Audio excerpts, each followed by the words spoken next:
Yo, what's going on, guys? GZTV back with another video. We are here with the TV content, the daily TV content. We are here with the fourth episode of Beef. We are 40% through the show, and I am liking it so far. We're just gonna talk about this episode. Maybe give you guys a little bit of my own thoughts. But this is a spoiler review, and all of our TV stuff we talk about literally exactly what happens. Yeah. So, let's just start off. Since Paul does not own a car, Amy has to drive him back at the start of Beef episode 4. You guys know the fallout. They were in the store. They kissed.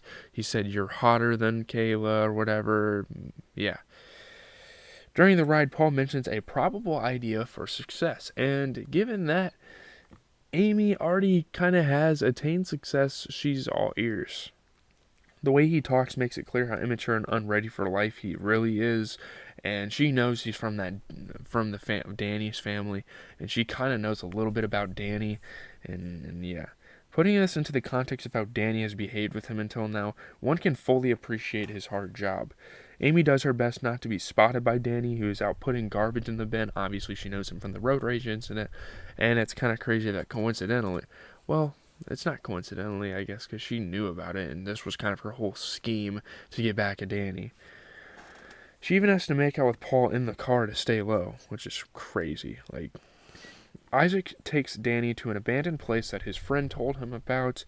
The plan is to use the construction stuff there to do the renovations at the church, and then keep the loan money to buy the place Danny wants.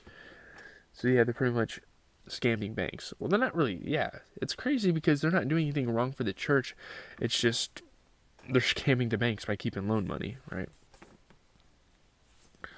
Danny mentions to Isaac that he feels like apologizing to Amy, and Paul as well, but Isaac convinces him otherwise. Like, no, fuck those people. They've wronged you.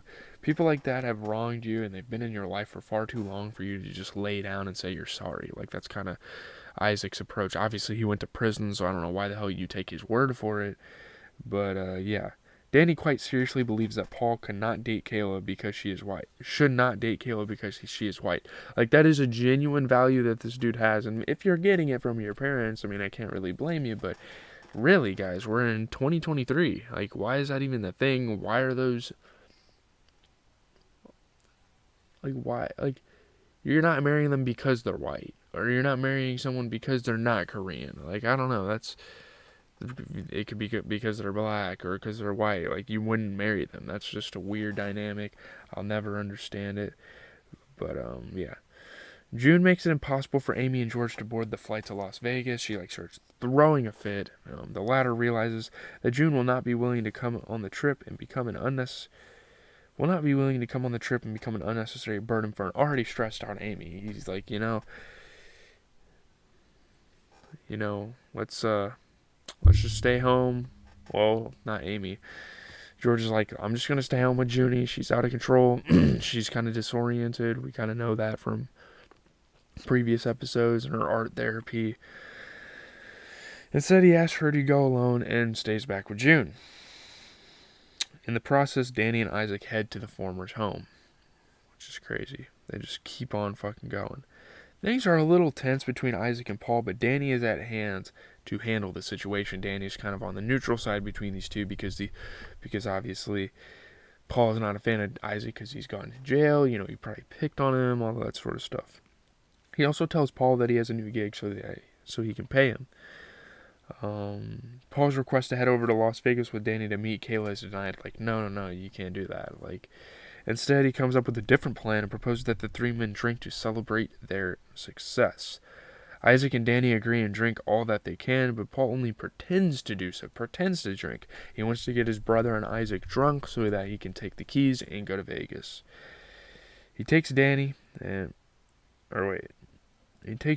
heads out to Vegas. Danny's keys.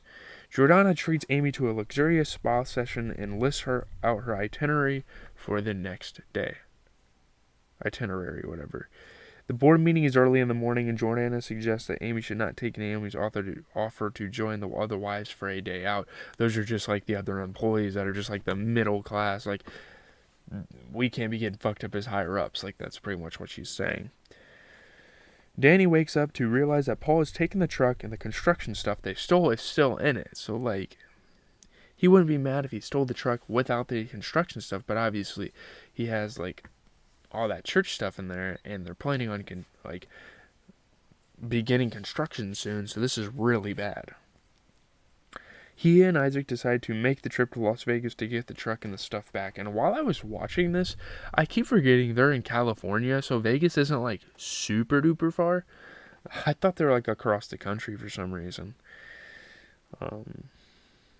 Isaac and Danny talk about Paul on their way over. They lament how life is the hardest for any firstborn child. I mean, that is kind of true, I guess. Danny is also rueful about Paul not looking up to him anymore. Amy has a video call with George and learns that Fumi is staying over, which is fucking weird, honestly. She's a little insecure about their closeness and how George listens to everything she says, because obviously, like, she wants her relationship to kind of be on that level, and she's getting kind of jealous. Amy also has a motivational talk scheduled for the next day, which she is both excited and nervous about. So, yeah. Maybe take some things that's happened in her life, like the road rage incident, and possibly use it, but she won't, like, say it's a road rage incident. I don't know, a lot of things have happened in her life that are allowed her to speak on that, I guess. That's probably why she's excited. Paul texts Amy that he is coming over. She asks him to be secretive and make sure that no one sees him coming in. This is a secret. She cannot be getting caught with someone coming into her room. Like, even if it was George, or let alone freaking Paul coming into her room. Since they cannot go out or watch a movie, Paul suggests that they smoke weed, and Amy agrees. Like, she needs to take a load off. Like, she agrees with that. She's really stressed out. This is going to really help her out. And although Paul is kind of like a loser in a way, you know, he doesn't have a lot lined up in his life, he definitely helped Amy out here this night. Paul and Amy have an amazing time together. She feels nice becoming a kid again and having a fun night with no responsibilities. Because even as an adult, sometimes you need to, like, experience that again, you know?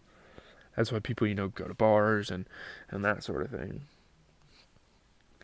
They talk about Amy's business, which she is selling for $10 million, and, like, this is the first time Paul realizes, like, holy shit, this girl is rich as hell. Like, she's going to be.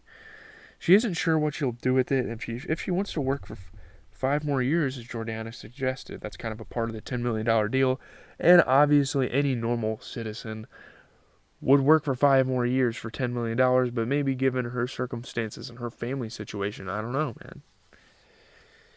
Listening to Paul, Amy says she cannot think like him at the phase of life she is in. Like, she's a lot older than he is. She's not as hungry as he is for money, you know? Paul discusses his brother and admits to feeling smothered, which obviously she knows his brother to be Danny.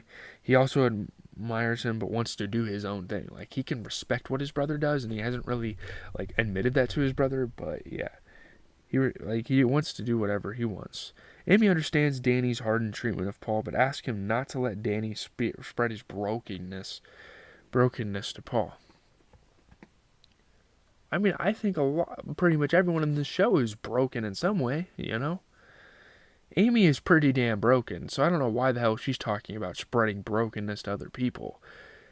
You know, you take out road rage on Danny because you can't get this deal yet. That's taking your brokenness and spreading it on people. He sleeps on the couch but gets a genuine embrace to Amy before sleeping, which, like, she feels really good about. Like, she likes this guy, this kid, whatever. He makes her feel good. Danny and Isaac spend the night on the casino floor but do not win any money. While having breakfast from the buffet in the morning, Isaac notices Paul in the hallway and gives chase. Danny follows the two, and now this entire chase is ensuing throughout the casino, throughout the hotel, whatever you want to call it. Amy is ready for her spa session and the makeover that Jordana planned, but she has forgotten a phone in her room and goes back up to retrieve it, which is crazy because she doesn't encounter the 3 men that are, like, chasing, or the 2 men that are chasing after Paul. I think that would have been an interesting thing. The catch in the situation is that Paul also decides to go back to Amy's room so that he can be safe. It is an anticlimax. I will admit that was kind of annoying that the show did this. In an anticlimax, Amy and Danny's paths do not meet, which would have been so fucking awesome, but I guess the show is really being adamant and really putting it out there that these two have nothing to do with each other anymore, damn near. Paul is eventually caught up by the two, and they force him down to take the truck's keys. In a heated argument, Danny ends up slapping Paul for being disrespectful. Like, he's just a young kid, obviously. Like, he's just being disrespectful at this point. As they look for their way out, Danny spots a huge photo at her event. Amy's event. And he's like, oh shit, that's the road rage bitch, right? Isaac pushes him to go in and take revenge. Isaac is doing it for Danny. Amy has a new look and her talk goes really well. She opens up about how hard she worked when her business first started, doing a business to consumer style of operations. Like, she genuinely has a good speech. Danny eventually gets the mic. Oh, it is Danny. Danny eventually gets the mic and starts attacking Amy about her road rage. And Naomi finds out, oh shit, that's the girl that was in the. Amy was the road rage girl in the white Mercedes.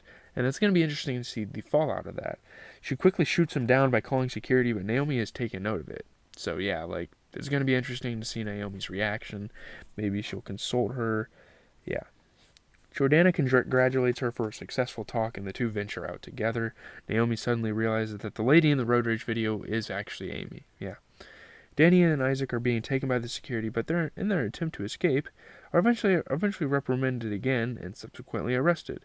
Amy taunts Danny as the police cuff him, and oh my god, that is like the most defeating moment of this entire series so far for Danny. Wow. Danny didn't really do anything. He ran from security, but he didn't punch them. I think Isaac's going to be kind of screwed here. We'll have to see how that takes place. So it was bound to get troublesome for Danny, given he's associating with Isaac, a former prisoner, like a criminal. We could see Danny arriving at all the correct decisions, but it'll reflect his mindset and upbringing. But Isaac veered him into another path that would do him no good. And if Danny would have followed his heart in this episode, things wouldn't have gone as bad. This was quite a revelatory episode otherwise. Amy and Paul's bonding was really sweet. Their age gap brought two completely different perspectives to the fore, but without any conflict or crash. Like, they can understand each other, Episode 4 added a lot of legs to their character studies. Their place in Beef's cinematic universe is clearly established now. The decision to keep their relationship completely platonic shows how much the creators and writers value the characters, especially Amy. So at this point, Amy is pretty much the main character rather than Danny. Danny seems to have found the perfect solution for him to justly play both sides. It remains to be seen how he recovers from their arrest and how it affects Isaac, given he's on parole. He also has a lot of catching up to do with Paul. The relationship is far from perfect, but Danny needs his brother at his side when things go south. And we're going to have to see what happens there and kind of the fallout of it, the whole ordeal. And yes, that sort of thing. But leave a like, comment, and subscribe. I am done with videos for the day, most likely. I think if Logan comes over here in the next 7 or 8 hours, then yeah. I'm out, though. I'm going to go watch The Walking Dead, watch the basketball, listen to new music,